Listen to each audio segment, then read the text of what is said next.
Oh, here, just use that. Can I have one, Carlos? Yeah.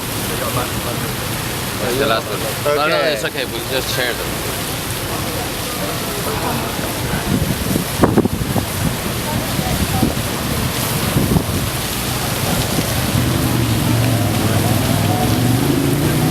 Well, okay. So can everybody hear me? It's windy. And our people's English. Should I talk slow? Should I talk to the people? Yeah, maybe slow, and Carlos can translate, or... Yeah. If anyone has any doubts or comments, Yeah, I don't know how people's English. Anyway, thank you so much for having me, David Graeber. And okay, so there was a little different ideas about what I should even be talking about, but just let me give us some background about who I am and how I came to be interested in the stuff. Some of you seen this handout. The handout is like a short version of something that I turned into a book, which should be coming out very soon, about debt and money and debt and the history of money and debt, since so much of our lives turns on debt. I mean, if you think about it,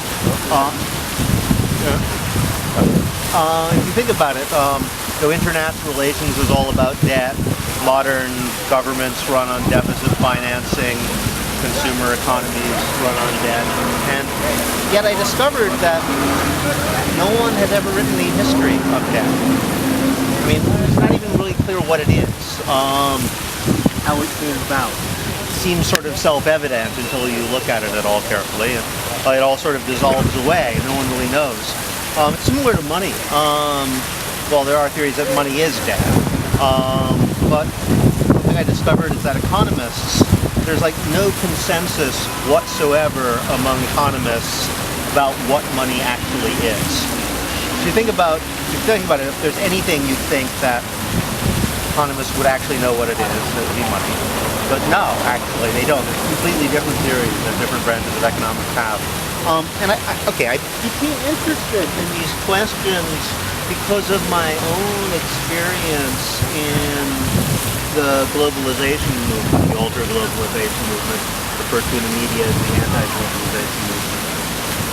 So all of us felt that was very much a misnomer, which I got involved with back in 2000, about 11 years ago, right after the protests in Seattle. And just a way of personal background, it was always myself personally, for a long time I kind of considered myself, if I had to say what I was politically, I would have said I was an anarchist. But I didn't really mean much. It was just sort of philosophical. And interestingly, partly that has to do with my own family history, because my father was in the International Brigade. Spent a lot of time in Barcelona during the war. He was an ambulance driver. And at the time he knew lots of anarchists, and although the internationals were propagandized against them, he observed that he always saw anarchism as a sort of legitimate political philosophy. He knew that things can be organized that way, since he'd seen it happen. And I always say that, most people don't think anarchism is a bad idea, they just think it's insane. They think it's absurd, it would never work. What's that?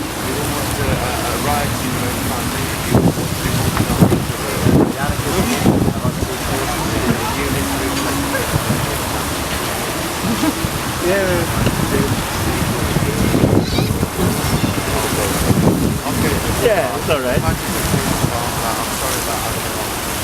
Yeah, no, I was just saying, so I'm just saying my own personal background, how I came to this myself personally. So I always felt, so I didn't think it was crazy, so I thought it was not a bad idea, but I didn't do much about it.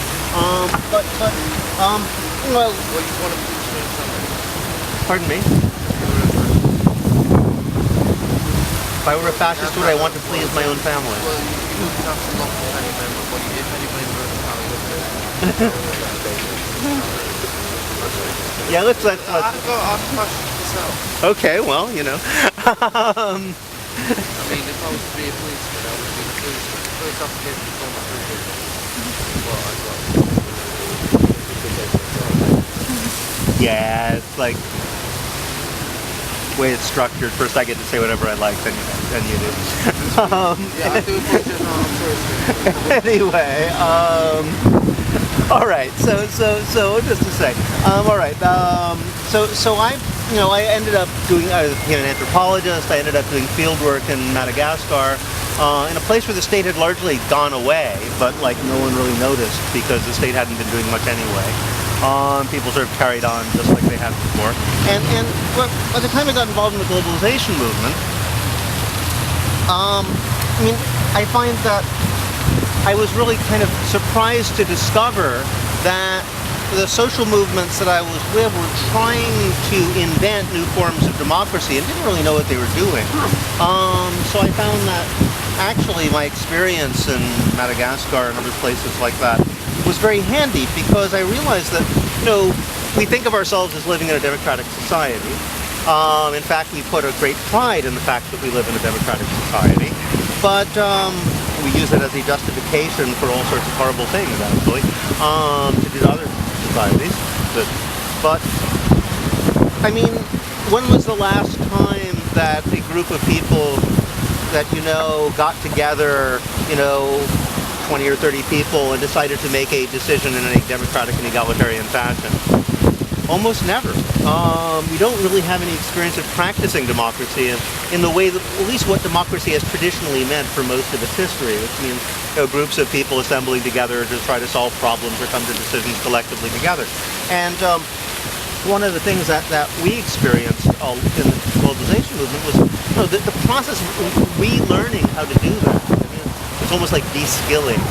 People used to be able to do that when they lived in face-to-face communities, and much of what living in modern societies has meant is having lost that. So that even in a society like Madagascar, which is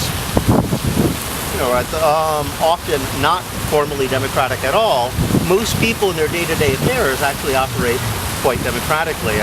When they have to decide collectively, will they use wet rice agriculture, how to allocate the water to rice fields, they all have to meet and make collective decisions.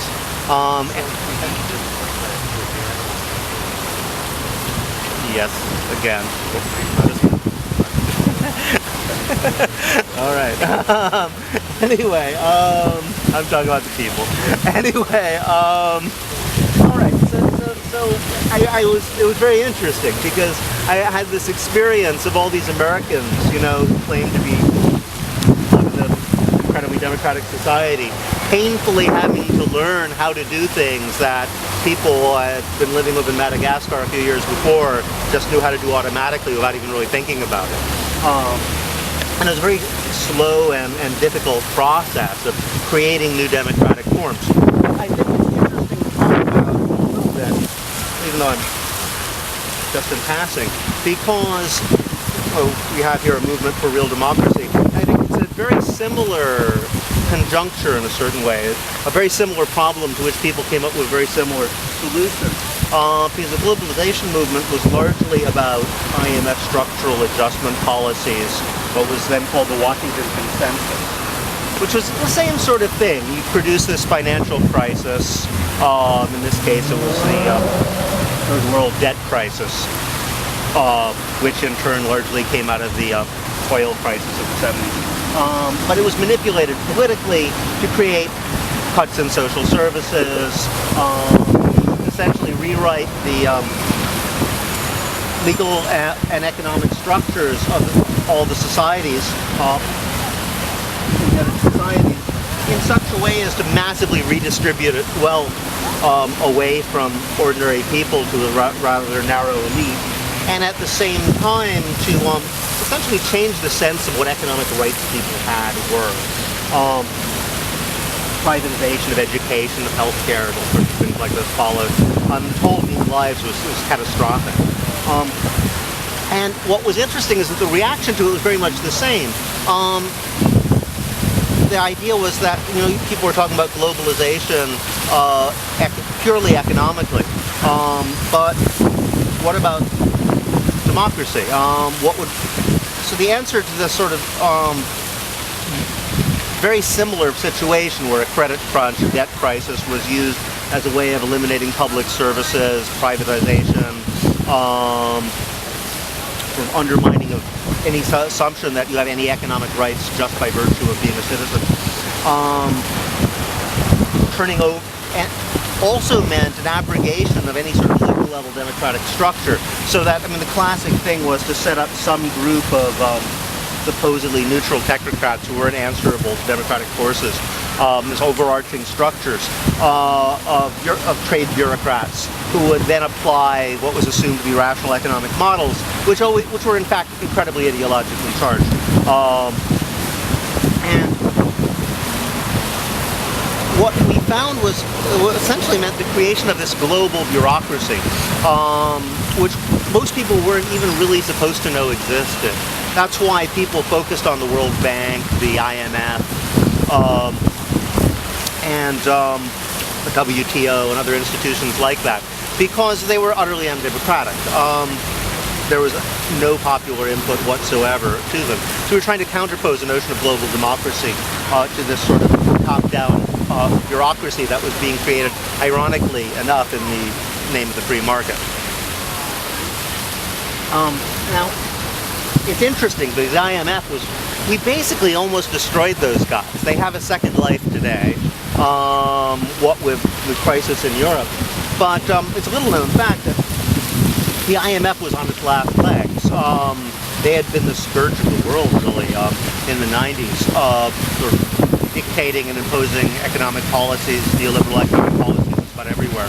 And I think the first break was in the late 90s in the Asian economic crisis, where they essentially were imposed themselves in such a obnoxious fashion on East Asian economies that what with the large-scale social movements sort of against them, Asian governments essentially started boycotting the IMF. To this day, the IMF does no dealings in places like Southeast Asia, China.